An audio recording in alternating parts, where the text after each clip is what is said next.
好，歡迎大家嚟到 TNL 投資頻道。我哋頻道主要係分享對大市嘅睇法，同埋我哋嘅投資心得。大家嘅每一個 like、留言同埋訂閱，都係我哋創作影片嘅原動力。睇完記得 like 同留言講下你嘅睇法啦，唔好唔記得撳下個鈴鈴鐘，等我哋咧多啲分享我哋嘅知識。大家好啊，歡迎大家嚟到 TNL 投資頻道。今日我哋會同大家詳盡咁分析領展房地產投資信託基金。領展股票代碼0823。係香港嘅藍籌股，亦都係恒生指數成分股。佢係亞洲最大嘅 REIT 嚟嘅，有好多收積族都視佢為收租之王嘅。近年領展嘅股價波動都好大，亦都有唔少爭議。今日我哋會從歷史、業務、股價表現同埋融資發展去分析下領展呢間公司嘅。首先，領展係咩呢？係香港第一隻上市嘅 REIT 嚟嘅，亦都係亞洲規模最大嘅 REIT 嚟嘅。按資產價值去計算呢，佢有2229億港元嘅資產，截至2025年9月30號嘅年報。咁佢管理緊超過150個物業，包括零售商場啦、停車場啦、辦公室、物流設施。咁啲物業咧都分佈喺香港、中國內地、澳洲同新加坡、英國都有佢嘅物業嘅。領展嘅本質咧係收租公司嚟嘅，咁佢會用投資者嘅錢去買物業啦、收租金啦，然後將90%以上收到嘅利潤咧，就派發俾持有呢隻 REIT 嘅持有人嘅。爽！咁所以咧，佢一直咧都以高息咧作為招來咧，好受呢個投資者嘅歡迎嘅。而且佢係恒生指數成分股啦，咁代表咧其實某程度上咧會有好多被動嘅資金去追入呢隻股票啦。咁所以咧理論上咧喺嗰個價值上咧係有一定嘅承托力。咁所以咧一直以嚟咧領展咧都好受呢個食色一族嘅歡迎嘅。一個字絕。領展其實喺2005年11月25號上市嘅，由於市值大啦、流通量又高啦，喺2011年9月已經成為呢個恒生指數成分股噶啦。咁亦都係因為佢呢個地位啦，所以咧有好多機構投資者咧都會投資呢隻股票啦，咁令到佢咧更加容易咧得到一啲嘅融資嘅。咁跟住落嚟，我哋可以講下領展佢嘅歷史啦。其實領展嘅發展咧都好戲劇性嘅。領展前身咧其實係房屋委員會嚟嘅。喺2005年啦，政府為咗咧籌錢啊，起更加多嘅公屋，所以咧就將房委會旗下嘅151個商場咧就打包上市，咁其中仲包括咗一啲嘅街市啦，同埋79000個停車位啊。咁今時今日我諗大家都知道，其實車位喺香港幾咁值錢噶啦。咁當初咧其實咧就賤平賤賤咧，用咗220億咧就將呢隻巨無霸咧就上咗市。咁亦都當時係全球最大嘅 REIT 嚟嘅。當然啦，喺領展上市嘅過程都飽受爭議㗎啦。有居民擔心咧私有化咗之後咧，其實咧嗰個租金會暴漲，影響民生。甚至有公屋嘅婆婆，唔知點解婆婆會識咁做啦嚇。婆婆就打官司，就司法覆核阻止佢上市。雖然啦有驚無險，領展都上咗市嘅。咁上咗市之後咧，領展就從此成為咗吸血房東啦。咁點樣為之吸血房東呢？就係因為佢開始咧優化佢嘅物業啦。引入咗好多大型嘅連鎖店啊，以租金為大前提咁樣去取代咗啲小商鋪。咁好多人就批評佢啦，擠壓小店啦。但係喺投資者嘅角度呢，其實佢係好成功嘅。資產呢由上市嘅時間呢300幾億增長到去呢而家嘅2200億，增長咗成6倍有多啊！咁唔講大家可能唔知啊，領展呢原本呢喺啱啱上市嘅時候呢，佢係叫領匯嘅。喺2015年嘅時候呢，佢由領匯改名做領展，象徵住咧佢嘅轉型，準備進軍內地同埋海外市場嘅。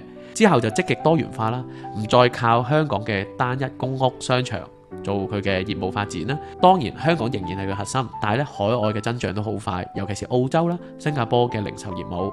當然啦，大家都應該會睇到好多新聞，就係話領展亦都積極喺內地收購商場啦。咁而家我哋詳細睇下咧領展佢嘅股價表現，好多人都好關心領展咧上市呢20年佢嘅股價走勢嘅。咁其實咧佢嘅走勢可以分為幾階段嘅。第一階段就係2005年至2007年啦。咁呢個係一個牛市嚟嘅。上市之後咧嗰個股價快速上升，由10.03咧就升到2007年嘅30蚊，累計嘅回報當然非常之高啦，仲未計佢一直派嘅高息喎。咁第二階段咧就係2008年金融海嘯啦。咁佢股價大跌啦，一度咧就回到得翻20蚊樓下。但係咧，大家都知道啦 ，REIT 係有派息噶嘛，因為佢一路派息咧，咁所以咧個防守性都好強，好快就反彈翻。咁我相信大家都記憶猶新，就係第三階段啦，就係2010到2019年嘅黃金期啦。隨住美國啦、QE 啦、量化寬鬆，好多熱錢咧流入香港。除咗大家住嗰層樓升之外咧，其實領展咧佢嘅所有收租物業咧嗰個估值就不斷咁提升啊。隨住佢又一路做啲資產優化啦，同埋佢嘅擴張，佢嘅股價都穩步上揚。喺2019年嘅時候咧，高峰值咧個股價係升到近100蚊嘅。呢個時間嘅回報，包括股價同股息咧都非常之精彩出色嘅，所以咧好多長線嘅投資者都賺爆咗廠噶啦，其實足足賺咗10倍有多。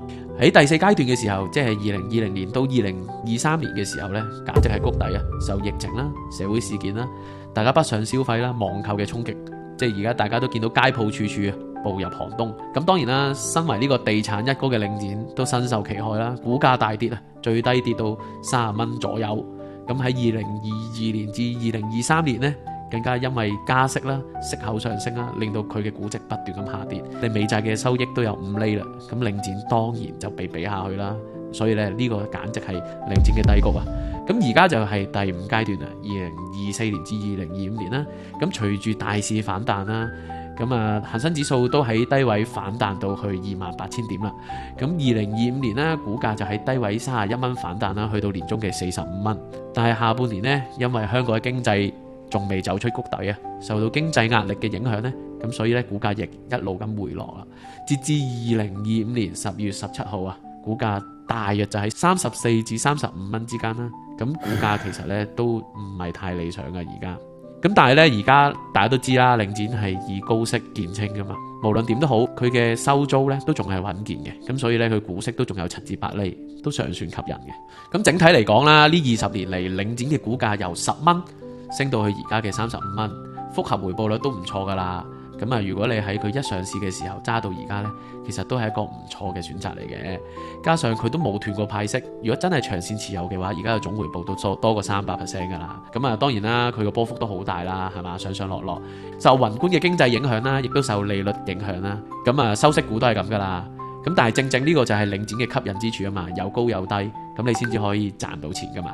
咁講到呢度，我哋順便講下領展佢嘅融資發展啦。咁因為佢嘅融資發展呢，係佢嘅快速擴張嘅關鍵嚟嘅。作為最尾啫，領展係多渠道咁樣去集資嘅。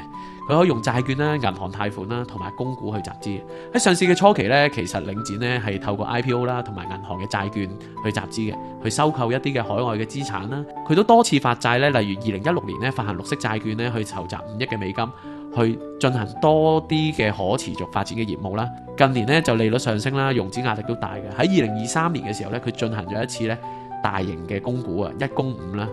咁每個單位嘅領展呢，就以44個億去供股，咁啊集資咗188億港紙啦，主要就用嚟還債同埋作未來收購之用嘅。呢次供股咧就加強咗佢嘅資產負債表啦，亦都減低咗佢嘅負債水平嘅。咁截至2025年9月啦，即係based on佢嘅中期業績，大家都可以睇到咧，其實佢平均嘅借貸成本都好低，3.22%，債務到期咧平均都要2.9年先到期嘅。咁其實都一啲財政壓力都冇啊，非常之穩健。因為而家開始減息啦，咁佢都積極用緊一啲方法啦去置換翻一啲嘅低息嘅債券啦。